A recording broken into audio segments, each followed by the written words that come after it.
ഇന്ന് നമുക്ക് സാൽമണിൻ്റെ സ്കിന്നിനെ എളുപ്പത്തിൽ എങ്ങനെ കളയാമെന്ന് നോക്കാം. മത്സ്യങ്ങളിൽ ഏറ്റവും കൂടുതൽ പോഷക ഗുണങ്ങൾ അടങ്ങിയിട്ടുള്ള ഒരു മത്സ്യമാണ് സാൽമൺ. പ്രോട്ടീൻ്റെയും വിറ്റാമിനുകളുടെയും ഒക്കെ ഒരു കലവറ തന്നെയാണ് ഈ മീൻ. നമുക്ക് ഈ മീനിൻ്റെ സ്കിൻ കളയാനായിട്ട് തലയുടെ ഭാഗത്ത് നിന്ന് ഇതുപോലെ സ്കിന്ന് ദശയിൽ നിന്ന് ചെറുതായിട്ടൊന്ന് കത്തി വെച്ച് ഇളക്കിയിട്ട് നമുക്ക് പിടിക്കാൻ പറ്റുന്ന അത്ര സ്കിൻ കിട്ടിക്കഴിഞ്ഞാൽ പിന്നെ ഒറ്റ ഒരു വലിയ അങ്ങ് വലിച്ചു കൊടുത്താൽ മതി. മീനിൻ്റെ വയറുവശത്തെ ദശ കുറച്ച് സ്കിന്നിൽ പറ്റിപ്പിടിച്ച് വരുന്നുണ്ട്. അത് സാരമില്ല, കത്തി വെച്ച് പതുക്കെ ചെത്തിയെടുത്താൽ മതി. ഇതുപോലെ കത്തി വെച്ചിട്ടങ്ങ് ചെത്തിയെടുത്താൽ മതി. സാൽമണിൻ്റെ എല്ലാ ഗുണങ്ങളും നമുക്ക് കിട്ടണമെങ്കിൽ കറി വെച്ചും ഗ്രിൽ ചെയ്തും ബേക്ക് ചെയ്തും ഒക്കെയാണ് കഴിക്കേണ്ടത്.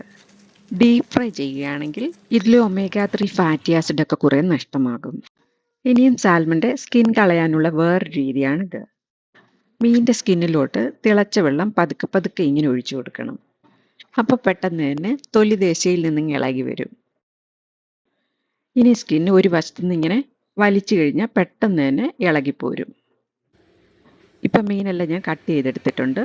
ഇനി ഇത് നമ്മൾ സാധാരണ മീൻ കഴുകുന്ന പോലെ അങ്ങ് കഴുകിയെടുക്കാം. ഇത് കഴുകാനായി കുറച്ച് ഗോതമ്പ് തൂക്കിയിട്ടാണ് ഞാൻ കഴുകി വാരിയെടുക്കുന്നത്. ഇത് ഹൃദ്രോഗം, സ്ട്രോക്ക്, ചിലതരം ക്യാൻസറുകൾ തുടങ്ങിയ വിട്ടുമാറാത്ത രോഗങ്ങൾക്കുള്ള സാധ്യത കുറയ്ക്കാൻ സഹായിക്കുന്നു. ഈ മീൻ തൊലി കളയാതെ ഷാലോ ഫ്രൈ ചെയ്യുന്നത് എങ്ങനെയാണെന്നൂടെ നോക്കാം. ഇതിൽ ഉപ്പും വൈറ്റ് പേപ്പറും കൂടി ഇട്ട് കൊടുത്ത് ഷാലോ ഫ്രൈ ചെയ്തെടുക്കുകയാണ്. ചെതുമ്പല് കളഞ്ഞ് സ്കിൻ കളയാതാണ് എടുത്തിട്ടുള്ളത്. ഇതിന്റെ രണ്ട് സൈഡും ചെറുതായി മൂത്ത് വരുമ്പോൾ ഇതിനു വേണ്ടി പ്രത്യേകം തയ്യാറാക്കിയ സോസ് ബ്രഷ് ചെയ്ത് നമുക്ക് കഴിക്കാം. എൻ്റെ ഈ വീഡിയോ ഇഷ്ടമായാൽ ലൈക്കും ഷെയറും സബ്സ്ക്രൈബും ചെയ്യാൻ മറക്കരുത്. താങ്ക്